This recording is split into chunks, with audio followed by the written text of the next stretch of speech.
श्री ईश्वर गीता षष्ठम अध्याय।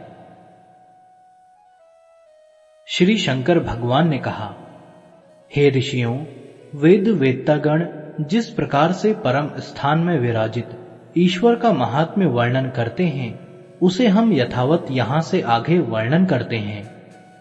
आप सब समाहित चित्त से श्रवण कीजिए। मैं ही समस्त लोगों का बनाने वाला, बनाकर सबकी रक्षा करने वाला और अंत समय में सबका विनाश करने वाला हूं। मैं ही सर्वात्मा, सनातन, अंतर्यामी तथा महेश्वर हूं। यह जगत मेरे ही अंदर स्थित है। यह सर्वत्र विद्यमान नहीं है, अर्थात चेतन स्वरूप वाला मैं तो व्यापक हूं। जगत एक देशीय व्याप्य है। आप सब महानुभावों ने जो मेरे स्वरूप का दर्शन किया है, वह सब मेरी माया का ही स्वरूप समझिए। हे ब्राह्मणों, मैं ही समस्त भावों के अंतर्भाग में स्थित होकर समस्त जगत को प्रेरित करता हूं। यही मेरी क्रिया शक्ति है। मुझसे ही यह नाम रूपात्मक भाव वाला समस्त विश्व चेष्टा कर रहा है। मैं ही काल स्वरूप से समस्त कालात्मक जगत को प्रेरित करता हूं।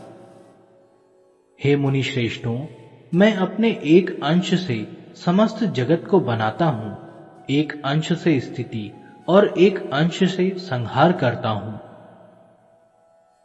आदि, मध्य तथा अंत के रहित माया तत्व के प्रवर्तक में सृष्टि के आदि में प्रधान, अर्थात प्रकृति और पुरुष, इन दोनों में सृष्टि के लिए क्षोभनात्मक क्रिया उत्पन्न करता हूं। जिन दोनों के संयोग से महद अर्थात अहंकार आदि क्रम से यह समस्त विश्व उत्पन्न होता है, उन सब में हमारा ही तेज वृद्धि को प्राप्त हो रहा है। जो समस्त जगत के साक्षी कालचक्र के प्रवर्तक हिरण्यगर्भ सूर्य हैं, वे भी मेरे अंश से प्रकट हुए हैं। हे ब्राह्मणों, कल्प के आदि में ज्ञान योगात्मक सनातन दिव्य स्वकीय ऐश्वर्य तथा चारों वेद मैं उन्हें प्रदान किया करता हूं।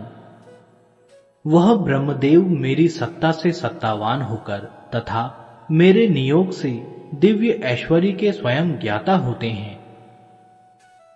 सर्ववेत्ता होकर चतुर्मुख मुझसे उत्पन्न होकर मेरे ही शासन से इस सृष्टि को बनाते हैं और मेरी ही प्रेरणा से उन्हें सर्वलोक का बनाने वाला कहा जाता है। इससे भिन्न नारायण, जिन्हें अनंत, अविकारी एवं जगत का कारण कहते हैं और जो सबका पालन करते हैं, वह हमारी श्रेष्ठ मूर्ति हैं। जो समस्त प्राणियों के संहार करने वाले कालात्मक प्रभु रुद्र हैं, जो हमारी आज्ञा से सदैव संहार करते रहते हैं, वे मेरे ही स्वरूप हैं, अर्थात त्रिमूर्ति स्वरूप मेरा ही है। देवताओं के लिए हवनीय द्रव्य, पितरों के लिए कव्य एवं समस्त पचनीय पदार्थों का पाक जो अग्नि करता है, वह मेरी ही शक्ति से प्रेरित होता है। भोजन किए हुए आहार को जो रात दिन परिपक्व करने में निरत रहने वाले वैश्वानर भगवान अग्नि हैं, वे भी मुझ ईश्वर से नियुक्त हैं। जो समस्त जल के कारण रूप देवताओं में श्रेष्ठ वरुण देव हैं, वे भी समस्त प्राणियों को मुझ ईश्वर के ही नियोग से जीवन प्रदान करने में समर्थ हैं, अर्थात वहनी, वैश्वानर, अग्नि तथा वरुण भी ईश्वर के ही अधीन हैं। समस्त प्राणियों के अंदर तथा बाहर जो प्रभंजन देव वायु स्थित होकर समस्त प्राणियों के शरीरों को धारण करते हैं, वे भी मेरी आज्ञा के अधीन हैं। मनुष्यों के लिए संजीवन और देवताओं के लिए अमृत आकार जो सोमदेव हैं, वह हमारी नियुक्ति में ही विद्यमान हैं। जो अपनी किरणों से सर्वथा समस्त विश्व को भासित करने वाले हैं तथा जो समय पर अपनी किरणों में जल धारण करके वृष्टि करते हैं, वे सूर्य देव भी मुझ स्वयंभू के शासन के अंदर ही हैं। इस भाव को श्रुति भी पुष्ट करती है। श्रुति इस प्रकार है, सूर्य, चंद्रमा, तारागण, अग्नि आदि के प्रकाश से परमात्मा प्रकाशित नहीं है, प्रत्युत उसी से ये सब प्रकाशित होते हैं। जो समस्त जगत का शासन करने वाले, समस्त देवताओं के स्वामी तथा याजकों के फलों को देने वाले इंद्रदेव हैं, वह भी हमारे शासन के अधीन हैं। दुष्टों को दमन करने वाला तथा नियम का विधान करने वाला सूर्यपुत्र यम भी मुझ देवादिदेव के नियोग से अपने व्यापार में तत्पर रहता है। समस्त धनों के अध्यक्ष तथा समस्त धनों को प्रदान करने वाले कुबेर भी मुझ ईश्वर के ही अधिकार में अपने कार्य करने में समर्थ हैं। सब राक्षसों का स्वामी, तामस प्रकृति के साधनों के फलों का देने वाला निऋत्री नामक देव भी मेरी ही सत्ता के अधीन है। वेतालगण भूतों का स्वामी, योग रूप फल का देने वाला, भक्तों पर अनुग्रह करने वाला ईशान देव भी मेरी आज्ञा में रहता है। अंगिरा के शिष्य रुद्र गणों में श्रेष्ठ नित्य योगियों की रक्षा करने वाले वामदेव मेरी ही आज्ञा में रहते हैं। समस्त विघ्नों के स्वामी, धर्मरत सर्व जगत के प्रथम पूज्य जो गणेश देव हैं, वह भी मेरे वचनों से ही नियुक्त हैं। जो ब्रह्म वेत्ताओं में श्रेष्ठ देवसेना के स्वामी अत्यंत प्रभाव वाले स्वयंभू स्कंद देव हैं, वे भी मेरी आज्ञा में ही हैं। मरीच आदि प्रजापति भी मुझ परमात्मा के नियोग से नाना प्रकार के लोकों की रचना में समर्थ हैं। जो समस्त प्राणियों को विपुल श्री अर्थात नाना प्रकार की शोभा को प्रदान करने वाली विष्णु की पत्नी लक्ष्मी देवी हैं, वह भी मेरे अनुग्रह को प्राप्त कर ऐसा करने में समर्थ हैं। जो विद्यार्थियों को विशद वाणी प्रदान करने वाली सरस्वती देवी हैं, जो विद्या कामना वालों से पूजित हैं, वह भी ईश्वर के नियोग में ही हैं। जो स्मरण करने से समस्त साधक पुरुषों को नरक यातनाओं से मुक्त कर देती हैं, ऐसी सावित्री देवी भी मेरी आज्ञा के अधीन है। ब्रह्म विद्या को देने वाली परमा देवी भगवती पार्वती, जिनका ध्यान करने से साधक समस्त पुरुषार्थ को प्राप्त करता है, वह भी मेरे वचनों के ही अधीन है। जो अनंत महिमा वाले भगवान अनंत शेष जी हैं, जो समस्त देवताओं के स्वामी हैं, वह भी मुझ परमात्मा के नियोग से समस्त विश्व को अपने मस्तक पर धारण करते हैं। जो प्रलय करने वाला अग्नि वडवा रूप से समस्त समुद्र का पान कर रहा है, वह भी मुझ ईश्वर से नियुक्त है। जो 14 लोकों में पराक्रम वाले मनु हैं तथा समस्त प्रजा का अनवरत जो पालन करते हैं, वे भी मुझ ईश्वर के अधीन हैं। 12 आदित्य, 8 वसु, 11 रुद्र, मरुत अश्विनी कुमार तथा अन्य जितने देवता हैं, सब मेरे शासन में स्थित हैं। गंधर्व, गरुड़, सिद्ध, चारण, यक्ष, राक्षस, पिशाच आदि जो निकृष्ट देव योनियां हैं, वे भी ईश्वर की आज्ञा से बनी हैं।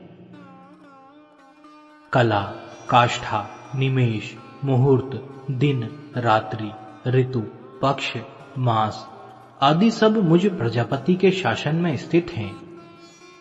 युग, मनवंतर, परार्ध आदि जितने काल के भेद हैं, वे सब मेरे अधिकार में हैं। चारों प्रकार के अंडज, स्वेदज, जरायुज, उद्भिज आदि जितने स्थावर जंगमात्मक भूत हैं, वे सब मुझ परमात्म देव के ही नियोग में विद्यमान हैं। समस्त पाताल, ब्रह्मांड और जितने भुवन हैं, सब मुझ स्वयंभू परमात्मा के ही शासन में विद्यमान हैं। पीछे अतीत काल में जितने ब्रह्मांड असंख्य संख्या में व्यतीत हो चुके हैं, वे भी सब नाना प्रकार के पदार्थों के साथ मेरी आज्ञा में विद्यमान थे। आगे भविष्य में भी जितने पदार्थ एवं प्राणधारियों की सृष्टि होगी वे सब मुझ परमात्म देव की ही आज्ञा में रहेंगे।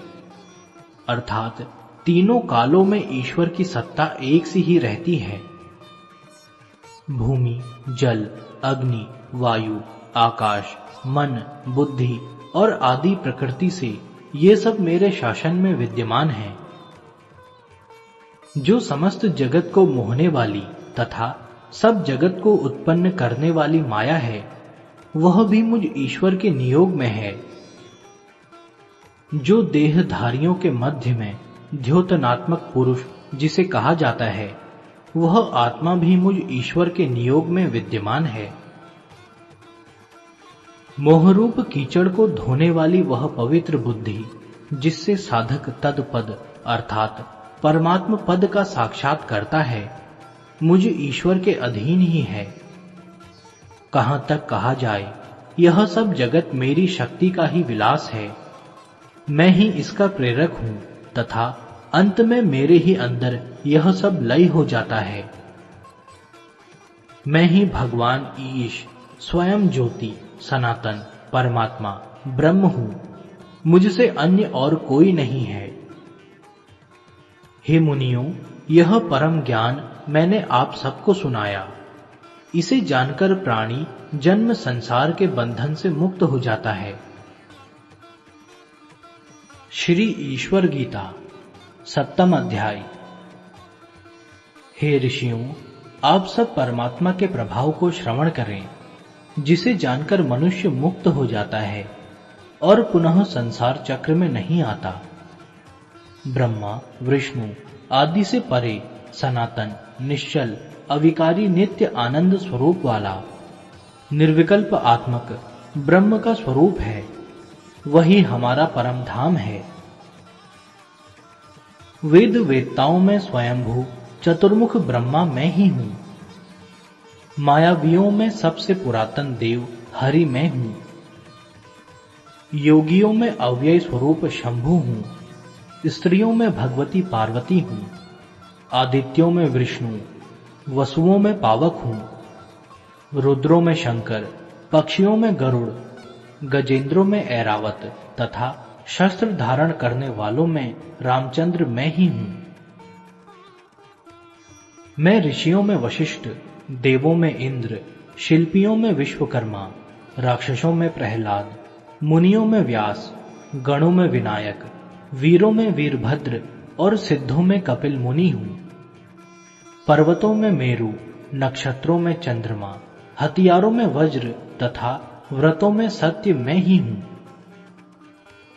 मैं सर्पों में अनंत देव, सेनापतियों में कार्तिकेय, आश्रमों में गृहस्थ, ईश्वरों में महेश्वर, कल्पों में महाकल्प, युगों में सत्ययुग हूं। सब यक्षों में कुबेर, गणेशों में विरुक, प्रजापतियों में दक्ष, समस्त राक्षसों में निऋत्री, बलवानों में वायु तथा द्वीपों में पुष्कर मैं ही हूं। मैं मृग इंद्रों में सिंह, यंत्रों में धनुष, वेदों में सामवेद और यजुर्वेद में शतरुद्रीय हूं। जितने जप हैं उनमें सावित्री, गोपनीय तत्वों में ओंकार, सूक्तों में पुरुष सूक्त, सामों में ज्येष्ठ साम, समस्त वेद वेदताओं में स्वयंभू मनु मैं ही हूं। देशों में ब्रह्मावर्त, क्षेत्रों में अविमुक्त क्षेत्र काशी हूं। समस्त विद्याओं में आत्मविद्या मैं हूं। ज्ञानों में परम ऐश्वर्य ज्ञान मैं हूं। भूतों में आकाश मैं हूं और तत्वों में मृत्यु मैं हूं। पाशों में माया, आकलन करने वालों में काल, गतियों में मुक्ति तथा पर तत्वों में परमेश्वर मैं हूं। जो कुछ इनसे भिन्न संसार में तेज और बल से संपन्न वस्तुएं हैं वे सब मेरे तेज से समृद्धि को प्राप्त हैं। इसे आप लोग निश्चित समझें। संक्षेप से मैंने अपनी विभूतियों का दिग्दर्शन मात्र आप लोगों से कहा है। संसार के नाना प्रकार के विषयों में रुचि रखने वाले जीवों की पशु संज्ञा है। विद्वानों ने उन पशुओं का स्वामी पशुपति देव मुझे ही कहा है। माया रूपी फांस में उन पशुओं को मैं ही अपनी लीला से बांधता हूं। वेदवादी मुझे ही उन पशुओं को मुक्त करने वाला बतलाते हैं। परमात्मा स्वरूप भूतों का स्वामी अविकारी मुझे छोड़कर माया फांस से बंधे हुए जीवों को छुड़ाने वाला और कोई भी नहीं। 24 तत्व, माया, कर्म और गुण ये पशुपति भगवान के पास कहे जाते हैं और क्लेश ही पशुओं के बंधन हैं। मन, बुद्धि, अहंकार, आकाश, वायु, अग्नि, जल और भूमि ये ही ईश्वर की 8 प्रकृतियां हैं। इनसे भिन्न विकार है। कान, त्वचा, नेत्र, जिह्वा और 5वीं नासिका तथा गुदा, उपस्थ, हाथ, पांव और वाक ये ज्ञानेंद्रिय और कर्मेंद्रिय के भेद से 10 इंद्रियां हैं। शब्द, स्पर्श, रूप, रस तथा गंध ये 23 तत्व प्रकृति से उत्पन्न होने के कारण प्रकृत हैं। 24वां तत्व अव्यक्त है, त्रिगुण साम्यावस्था वाला, जिसे प्रधान कहते हैं। आदि अंत विनाश रहित जगत का कारण है। सतत्व, रज, तम यह 3 गुण कहे जाते हैं। इनकी न्यून्याधिक भाव से रहित साम्यावस्था को प्रकृति कहते हैं। सतत्व, रजस, तम, साम साम्यावस्था प्रकृति ही। सांख्य कौमुदी ज्ञान भी गुणों के वैषम्य से सात्विकी, राजस, तामस भेद से 3 प्रकार का विद्वानों ने निश्चय किया है। कर्म संज्ञा वाले धर्म और अधर्म ये दोनों पाश हैं, परंतु ये ही कर्म मुझे अर्पण करने पर बंधन का कारण नहीं होते, प्रत्युत ये मुक्ति को प्रदान करते हैं। अविद्या, अस्मिता, राग, द्वेष और अभिनिवेश ये 5 क्लेश हैं। ये आत्मा को बांधते हैं, अतएव ये पाश हैं। इन समस्त पाशों, बंधनों का कारण माया है, जिसे मूल प्रकृति भी कहते हैं। वह शक्ति रूप से हमारे अंदर रहती है। अनात्म देह आदि पदार्थों में जो आत्म बुद्धि है उसे ही अविद्या कहते हैं। उसी से जीवों को बंध होता है और उसके नाश होने पर मोक्ष मिलता है। चेतन और जड़ इनके एकत्व अभिमान को अस्मिता कहते हैं। सुख को स्मरण करके उसके साधन में जो तृष्णा करना है उसे राग कहते हैं। दुख देखकर घृणा उत्पन्न होना द्वेष है। स्वभावतः अनेक योनिगत मरण दुख भय से भयभीत होना अभिनिवेश दुख कहलाता है। ये ही योग के मत से 5 क्लेश कहे जाते हैं। प्रधान मूल प्रकृति पुरुष तथा महत आदि विकार सब परमात्मा और सनातन है। वही बंध करता एवं पाश और पशुओं का पोषण करने वाला है। वही सबको जानता है, उसका जानने वाला उससे भिन्न और कोई नहीं। उसे ही आद्य, पुराण एवं पुरुष भी कहते हैं। श्री ईश्वर गीता 8वां अध्याय। हे ब्राह्मणों में श्रेष्ठ मुनिगण, पूर्व अध्याय में कथित ज्ञान से विलक्षण ज्ञान मैं आप सबको सुनाता हूं। यह ज्ञान ऐसा है जिसे जानकर जीव घोर संसार सागर से तर जाता है। मैं सबसे बड़ा शांत, सनातन, निर्मल, अविकारी, एक, भगवान, केवल और परमेश्वर स्वरूप से शास्त्र में प्रतिपादित हूं। मेरी माया, जिसे त्रिगुणात्मक प्रकृति भी कहते हैं, वही समस्त भूतों का कारण है। उसे महद इसलिए कहते हैं कि सब कार्यों से महत्व गुण विशिष्ट है। उस महद ब्रह्म रूप योनि में समस्त भूतों के कारण हिरण्यगर्भ के जन्म का बीज मैं बोता हूं। उसी से यह जगत उत्पन्न होता है, इसलिए इसे भी माया का ही कार्य कहते हैं। माया इसका मूल है। प्रधान पुरुषात्मा महद जो समस्त भूतों के आदि में प्रकट होता है। तन्मात्राएं अर्थात शब्द, स्पर्श, रूप, रस और गंध, मन, स्थूल पांचों भूत और इंद्रियां पश्चात क्रम से उत्पन्न हैं। प्रथम करोड़ों सूर्य के समान प्रभा वाला हिरणमय अंड का आविर्भाव होता है। उसी में महाब्रह्मा मेरी शक्ति से संयुक्त होकर प्रकट होते हैं। नाना प्रकार जितने जीव देखने में आ रहे हैं, ये सब तन्मय अर्थात प्रकृतिमय ही हैं और मेरी माया से मोहित होने के कारण जगत के पिता मुझे नहीं जानते हैं। जिस योनि में ये सब मूर्ति को धारण करते हैं, उस परा योनि को माता तथा मुझे पिता कहते हैं। जो कोई इस प्रकार जगत का बीज प्रभु और पिता स्वरूप वाला जानता है, वह वीर पुरुष समस्त लोकों में कभी भी मोह को नहीं प्राप्त होता। समस्त विद्याओं का ईश तथा समस्त भूतों का परमेश्वर, ओमकार मूर्ति वाला भगवान ब्रह्मा प्रजापति मैं ही हूं। समस्त भूतों में समरूप से स्थित, विनाश को प्राप्त होने वालों में न नष्ट होने वाले मुझ परमेश्वर के स्वरूप को जो जानता है, वही जानने वाला है। सर्वत्र संभाव से मुझ परमात्मा के स्वरूप को देखने वाला किसी भी प्राणी की हिंसा नहीं करता है। इसी से वह पुरुष परम गति का भागी होता है। सातों सूक्ष्म और षडंग स्वरूप से युक्त महेश्वर को विनियोग का ज्ञाता पुरुष जानकर पर ब्रह्म को प्राप्त होता है। महेश्वर के यही 6 अंग कहे जाते हैं: सर्वज्ञता, तृप्ति, अनादि बोध, स्वच्छंदता, नित्य अलुप्त शक्ति और अनंत शक्ति। इन्हें षड ऐश्वर्य भी कहते हैं। 5 तन्मात्राएं मन और आत्मा, ये ही 7 सतत्व सूक्ष्म कहे जाते हैं।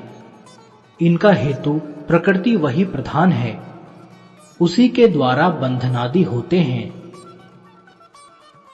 जो शक्ति प्रकृति में लीन रहती है, जिसे वेदों में कारण तथा ब्रह्मा योनि रूप से कहा गया है, उसका संचालक एक महेश्वर सत्य रूप परमेष्टि मैं ही आदि में विद्यमान रहता हूं।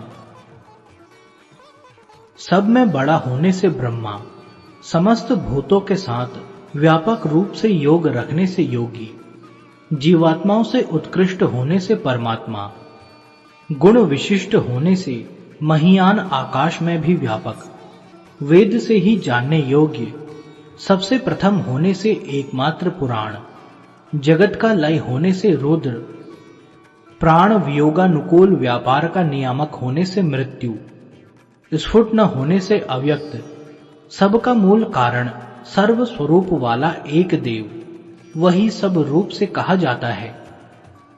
इस एक परमात्मा को कोई अनेक भी कहते हैं। वे पृथक पृथक नामों से उसका व्यापार करते हैं। अणु से भी अणु, बड़ों से भी बड़ा, महियान विश्व रूपात्मक महादेव शास्त्रों में प्रतिपादित होते हैं। यही भाव उपनिषद में भी आए हैं। आत्मदेव छोटों से भी छोटा और बड़ों से भी बड़ा, वह बुद्धि रूप गुहा में प्रकाशित हो रहा है।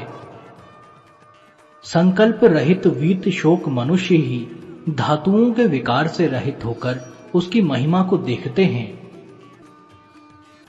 इस प्रकार बुद्धि रूप गुहा में विद्यमान उत्कृष्ट अनंत प्रभाव वाले पुराण, विश्व रूप हिरणमय स्वरूप वाले तथा बुद्धिमानों की परम गति स्वरूप पुरुष को जो बुद्धिमान जान लेता है, वह बुद्धि को अतिक्रमण कर जाता है, अर्थात जन्म मरण आदि दुखों से रहित हो जाता है।